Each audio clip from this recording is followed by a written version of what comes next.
y vamos a conversar a quien ya le estamos dando la bienvenida con la senadora provincial Florencia Arieto de La Libertad Avanza. Florencia, ¿cómo estás? Gracias por atender esta mañana la radio del Eco de Tandil. ¿Qué tal? Buenas tardes, ¿cómo te va? Buen mediodía. Muy bien. Bueno, Florencia, hemos leído a través de tus redes que estás trabajando fuerte para dejar sin efecto el protocolo, según vos decís, infame que impide los desalojos. Y vos sabés que nos interesa mucho porque en Tandil ya hace más de 1 año y medio hay una situación de toma que no se resuelve. No termina de resolverse. No me sorprende, Beatriz. ¿Por qué?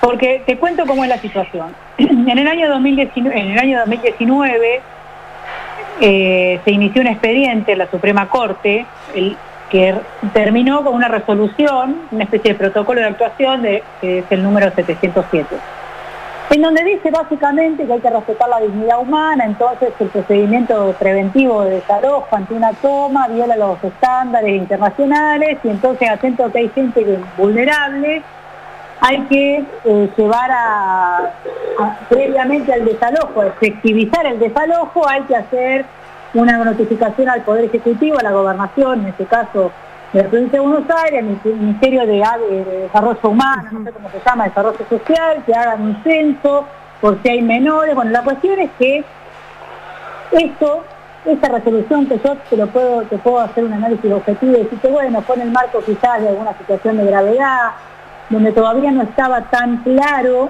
como está hoy en un montón de causas que yo tengo abiertas, por ejemplo, respecto a cómo está organizada las tomas, que no tienen que ver con los vulnerables, sino el uso de los vulnerables para negocios de los usurpadores. Digamos, quizás en el 2019 no había tanta claridad al respecto, entonces se veían en las tomas mujeres y niños, que es lo que siempre hacen los delincuentes, ponen en la primera línea mujeres y niños como para demostrar que en realidad ahí había una necesidad de techo y no un negocio inmobiliario detrás. Entonces esto lo puedo tomar en ese momento para evitar que se, revictimicen a personas que ya están siendo víctimas, porque encima están siendo manejadas por usurpadores, usadas. Se entendía. Ahora, eso se volvió una regla del 2019 para acá, con un gobierno que promueve las tomas, el gobierno kirchnerista de la provincia promueve las tomas, las organizan sus intendentes a través de grupos mayoritariamente de inmigrantes, delincuentes e inmigrantes, porque quiero hacer énfasis en que son inmigrantes delincuentes, no inmigrantes. ¿No? Uno nunca está en contra del inmigrante que viene a buscarse el porvenir, somos todos hijos o nietos o descendientes de inmigrantes. Estoy hablando de la banda organizada que viene, como por ejemplo en el caso de los bolivianos, que vienen bandas organizadas, toman un terreno, una vez que lo toman lo lotean. Cuando lo lotean, le empiezan a vender a sus compatriotas bolivianos de buena fe, gente que vive en Bolivia, que por $5.000 un terrenito, la gente compra muchas veces de buena fe, porque en Bolivia quizás no tenga nunca posibilidad de acceso a una vivienda propia, y ahí es donde vienen, y cuando llegan acá, en algunos casos se los dan, en otros casos los estafan, no le dan los terrenos, los lotes, o están sobrevendidos, entonces terminan los enfrentamientos armados, como pasó en la causa que tenemos en González Catán, donde hubieron 5 muertos. Entonces, eso hoy está sobre la mesa, hoy está claro que los que usurpan no son los pobres que no tienen casa, ni las mujeres con los niños vulnerables. Ellos son la cáscara que utilizan las bandas para justamente, demostrar que en realidad están buscando una salida, gente muy necesitada y no que hacen, que hacen negocios. Tenemos probado, por ejemplo, en la megatoma de Los Hornos, un lugar que el 70% de la toma es inundable, que ahí las bandas que tomaron ese lugar con anuencia de parte de la gobernación de la provincia, que están involucradas en la causa, lamentablemente archivada por el juez Ramos Padilla, pero que se pudo determinar quiénes eran los organizadores, paraguayos, estaban vendiendo los lotes por $300.000 pesos.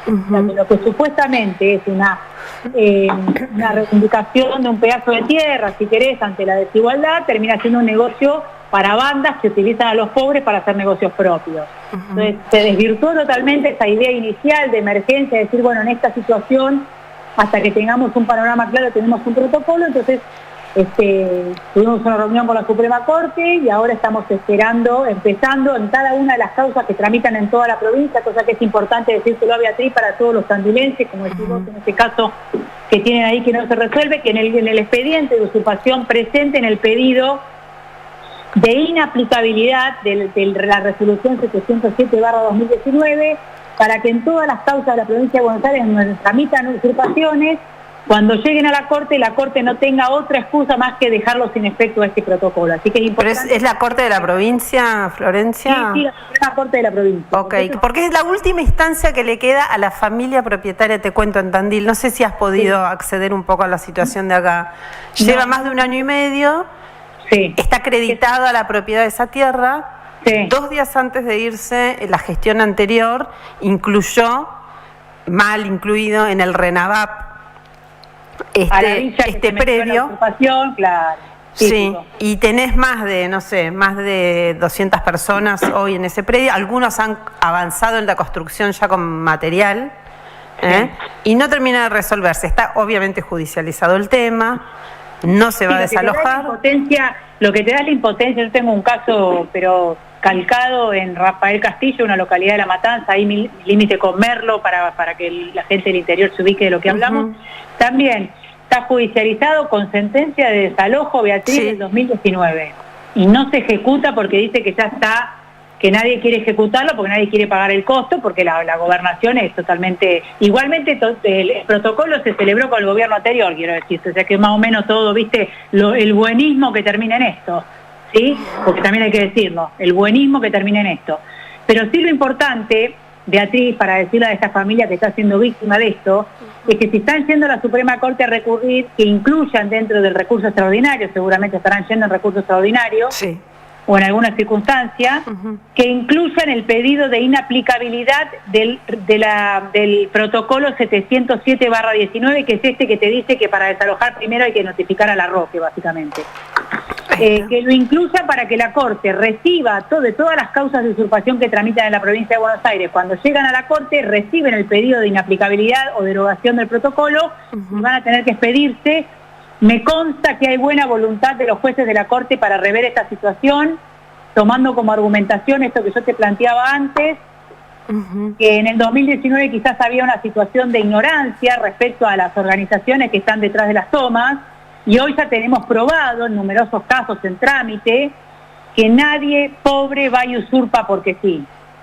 Que las usurpaciones, donde vos tenés 200 familias, son organizadas por bandas, en su mayoría extranjeras, pero también con una pata argentina que tiene el poder territorial, obviamente, en donde utilizan el fronting, la vulnerabilidad, van a buscar, imagínate una familia que vive abajo de unas 3 chapas, que le dice, vos querés, mira, tengo un lotecito para que vos te hagas tu casa, seguramente va a ir esa familia. Ahora esa familia, si no la va a buscar la banda, no va a usurpar, ¿me explico? Para que quede bien claro que acá no hay excusa para decir los vulnerables que quieren techo. Acá utilizan a los vulnerables para justificar la usurpación y después los lotes los venden a muy buen precio, haciéndose millonarios con los terrenos de los bonaerenses que quizás todavía en algunos casos todavía están pagando.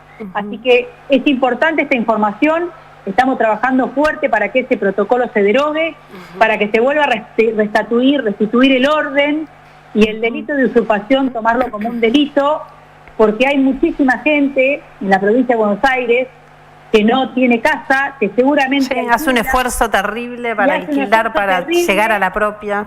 Para llegar a la propia, y después vos tenés a un bandido que viene y te toma 10 hectáreas y te hace una villa sin cloacas, sin luz. Y otra cosa quiero decirte, pues vos me decís hay 200 familias ahí. Hay que preguntarle a la Intendencia si permitió poner la luz. No, vos sabés que se cuelgan... ¿Qué pasó ahí? A ver, contame. No, se cuelgan de la luz y todo el tiempo está yendo la empresa local, que es una sociedad de economía mixta, a cortarla, todo el tiempo, permanentemente. Entonces, bueno, ahí tenés una ventaja, porque lo que nosotros tenemos en algunos lugares, más que nada el conurbano sur, es que tenés a los intendentes cuando va a la toma, que empiezan a apretar a la empresa concesionaria de luz, que le pongan la luz, porque si no te saco la concesión, y supuestamente esa luz la pagan los bonaerenses con su boleta, porque esa luz es gratis, pero alguien la tiene que pagar, o sea que encima que te vienen a tomar un terreno, todo lo que pagamos impuestos, tenemos medidor individual y demás, o nos quedamos sin luz porque nos revientan el transformador, o pagamos un poco más para prorratear la luz ilegal de las tomas. Entonces, buena noticia, que Tandil no está en este tema y que puede ir a cortar permanentemente porque sin luz no hay toma. No, el tema, Florencia, que la última resolución, creo que fue de casación, dio de baja la posibilidad de desalojo y dijo que es la política la que tiene que resolver esta cuestión. Bueno, eso es parte de la trampa en la que nos han metido con este protocolo. En otras causas, por ejemplo, directamente te dicen que no es una cuestión penal la usurpación, cuando es un delito penal, sino que vayas a un desalojo civil. Cuando vas al civil decís, no, tiene que venir desarrollo humano para ver, o le tiene que pagar un pedazo, o le tiene que dar un pedacito, o le tiene que pagar al usurpador. Lo que hicieron en la provincia de Buenos Aires de los últimos 20 años es derogar, de hecho, o sea, dejar sin efecto el delito de usurpación. No hay manera que una familia que es víctima de una usurpación tenga la posibilidad de recuperar su vivienda. O sea, están violando la Constitución Nacional en la provincia de Buenos Aires, las autoridades judiciales y políticas desde hace 20 años, porque dicen que es una cuestión de la política cuando es un delito penal.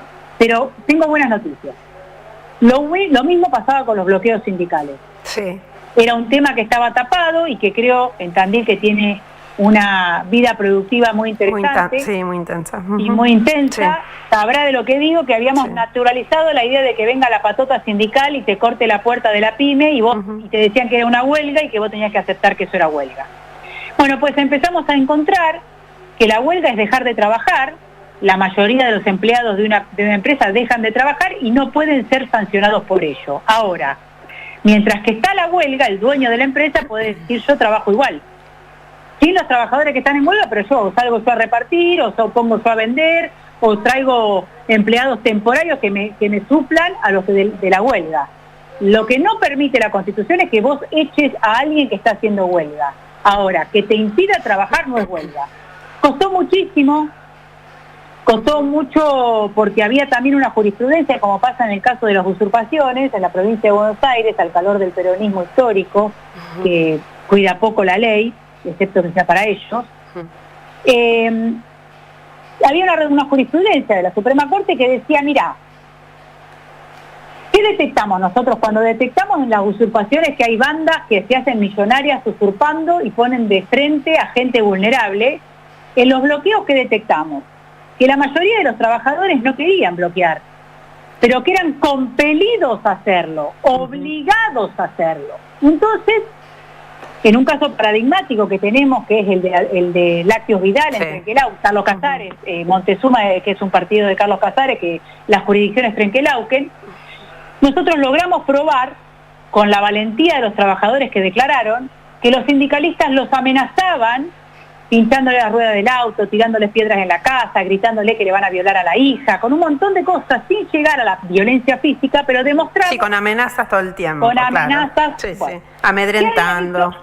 ¿Qué había dicho la jurisprudencia, como nos pasa en este caso con usurpaciones? ¿Qué había dicho la jurisprudencia durante 20 años en la provincia de Buenos Aires respecto a la compulsión a la huelga? Que si no había violencia física, o sea, si un trabajador no era golpeado por un sindicalista o un compañero para obligarlo a hacer huelga, no había delito.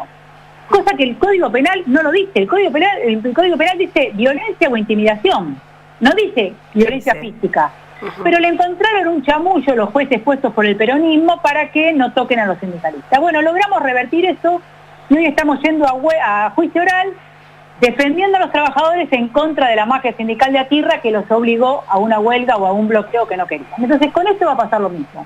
Durante mucho tiempo hubo un silencio, parte de la política es cómplice del tema de las usurpaciones, son votos cautivos, es gente que le debe todo a ese que le entregó el lote, por más que como un siervo para toda la vida, pero somos más los que no queremos eso, los que tenemos derecho a tener una vivienda y a que no sea el atajo lo que te termine a vos haciéndose sentir un tonto. Entonces, trabajemos para derogar este protocolo. El secreto es que en cada expediente que se denuncia una usurpación se agregue un escrito pidiendo la inaplicabilidad del 707/19 para que la Corte no tenga excusas, insisto, buena predisposición de la Corte para rever esta medida, y a partir de ahí exigirle a los fiscales que desalojen. Aunque esté construido, topadora, porque la propiedad es privada e inviolable según lo que dice la Constitución, excepto que haya una orden de un juez para un allanamiento porque hay presunción de delito. Pero la propiedad es privada y absolutamente privada. Florencia, vos decías que la mayoría de los argentinos quieren otra cosa, y en este caso me recordaba la cantidad de vecinos a esta toma que están pidiendo que haga algo sí, están pidiendo que se haga algo en relación con esto, porque les ha cambiado la forma de vida, les ha cambiado la seguridad. Aparte de 200 familias en un lugar sin cloacas. Sí, son menos, son alrededor de 200 personas, tengo entendido. Bueno, 200 personas que hacen su necesidad. Igual, sí, es mucha gente. No, pero digo, es gráfico lo que digo. Sí, ¿De dónde sale el agua? ¿Pincharon un caño como Rafael Castillo, que lo enganchamos justo pinchando el caño de agua? No, tienen agua, justamente. El único caudal de agua que está en ese predio lo tienen ellos. Porque los propietarios, vos sabés que los propietarios comparten prácticamente el terreno, porque tienen su emprendimiento, que es un vivero, en una de las esquinas del lugar. Así que o sea, le están robando el agua al dueño. Al dueño, sí. O sea, ya tenía agua. Sí. El dueño está sin agua y los usurpadores tienen. Sí. Bueno, ¿y por qué no? Y que le corte el agua. Cualquier cosa que me llame. Que le corte el agua mañana. Sí, la verdad que es terrible. Públicamente, que es un derecho, lo está pagando él, que le corte el agua y que obligue al fiscal a desalojar. Que venga con la topadora. El delito no se termina porque construiste. Sigue siendo delito. Y la usurpación es un delito. Sí, lo que pasa es que a medida que pasa el tiempo es como que la gente siente que cada vez es más difícil. ¿Sabés qué? Llevar a cabo un desalojo. Podés construir 1000 pisos, pero el delito está vigente y te voy a tirar los 1000 pisos. Pero tenemos que empezar a exigirle a nuestros fiscales y a nuestros políticos que pongan los huevos sobre la mesa. Eso es una usurpación y no hay ninguna excusa para no desalojar. Entonces, no quieren ir a los palos a desalojar, córtenle el agua, córtenle la luz. Cérquenlos y que salgan para afuera si quieren agua o comida. Y no tocamos nada, simplemente cesa el delito y luego conversamos, pero sin ninguna negociación de que viene el intendente o viene el gobernador y te doy una casa acá, porque si no parece que estamos todos promoviendo la usurpación. Y mañana nos terminamos matando entre todos porque vamos a empezar a usurpar todo. ¿Cómo es esto? No. ¿Entendés? La regla es la ley. Entonces digo, al dueño o cualquier cosa, por favor póngale a disposición mi teléfono para lo que pueda necesitar la familia. Yo tengo una división en mi despacho que se llama usurpaciones, tengo una división cuatrerismo, usurpaciones, actuación policial. En mi despacho abro mail para que la gente tenga lugar para poder contar su caso y podamos ayudarlos como podamos, así que estoy a disposición para que le pasen por favor a la familia mi teléfono y avanzar, y si tengo que viajar para acompañarlo, lo acompañamos, pero hay que pedirle al fiscal que desaloje. Y si no tiene huevo, que no sea fiscal. Entiendo que evidentemente es un problema en la provincia. Si tenés casi un área dentro de tu despacho que se dedica a este tema, y el cuatrerismo son temas recurrentes y pasa en varios lugares de la provincia. Es un sistema, Beatriz, es un sistema implementado desde el gobierno o desde los gobiernos, digamos, para no hacer esto una cuestión que trasciende a nadie. Algunos porque no quieren pagar costos, otros porque dicen que son votos, lo que sea. Yo defiendo a la mayoría de bien de los bonaerenses, que sé que no usurpan, a la mayoría de los pobres que no usurpan, si no les mienten con estas cosas que los mandan a usurpar, los ponen de carne de cañón. Así que no hay nada para mí, yo tengo que pagar los costos, voy a pagar los costos que sea, pero nosotros, que la familia me escriba, vamos para adelante, y lo tienen que desalojar, y nosotros tenemos que demostrarle al pueblo bonaerense que se puede hacer las cosas bien y progresar, porque si no parece que la única que nos queda es convertirnos todos en delincuentes. No, señor. Claro, y terminan considerándose como antecedentes, ¿no? Si ya tenés un grupo de gente que tomó un predio y se quedaron ahí, bueno, el día de mañana puede volver a ocurrir 1, 2, 3 veces más, ¿no? Exacto, pero aparte, ¿sabes qué? Va a pasar lo peor, porque algún día alguno se va a cansar y va a arrancar a los tiros para defender su propiedad. Entonces, lo que la política quiso evitar, que es desalojar gente que está cometiendo un delito, dentro de todo, a comparación de un homicidio, una usurpación es menos grave. Por evitar pagar el costo de desalojar usurpadores, van a terminar con una montaña de cadáveres, porque uno se va a revirar un día y va a decir, a mí no me vas a usurpar mi propiedad, que es de tradición, que es de mi hijo, que todavía la estoy pagando, y se terminó todo. O sea que la falta de justicia lo que hace es que la gente empiece a querer justicia por mano propia. Y eso nos lleva a una escalada de violencia, que también termina perjudicando al mismo político cagón que promovió las usurpaciones para no pagar el costo. Va a terminar pagando el doble de costo. O sea que por donde lo mires, no es negocio para nadie excepto para los bandidos. Y los bandidos son los menos en la provincia, por más que tengan bombas más pesadas. Así que nosotros tenemos que trabajar con una amplia red ciudadana bonaerense para denunciar, para trazar la red, para que el pueblo organizado exija que se cumpla la ley, y esto también va a permitir que los políticos observen que ya no son los tontos, ¿viste? Los que nunca se quejan porque laburan, entonces se les puede hacer lo que quieran. Pero para terminar, estamos trabajando fuerte, tenemos buena perspectiva, hay buena voluntad de la Corte, lleguemos con recursos o con escritos pidiendo la derogación o la inaplicabilidad del protocolo 707/19, que la familia de Tandil me llame y vamos a avanzar para que restaurar el orden en Tandil. Te agradezco muchísimo, Florencia, esta comunicación con la radio El Eco de Tandil esta mañana. Gracias. Buenas tardes, hasta luego. Gracias.